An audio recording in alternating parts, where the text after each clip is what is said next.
Welcome to Luca and Miguel. Enjoy the video.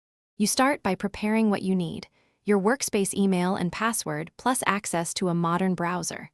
Once done, open Chrome or another supported browser and go to Accounts.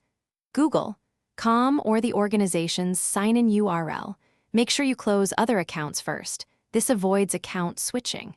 Enter your full workspace address exactly as provided by IT, then click Next. You're now at the first interactive step, entering credentials, so take a breath and type carefully to avoid lock. After submitting your email, you'll enter the password.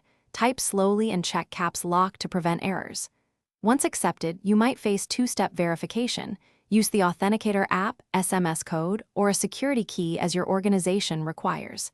If prompted to trust this device, decide based on security and frequency of use. Also, when apps request access, read permissions and accept only when necessary. This middle phase protects your data, so don't rush and make sure each verification completes successfully.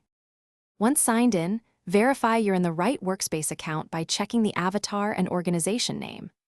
Open Gmail or Drive to confirm access to email and files, and adjust account settings if needed.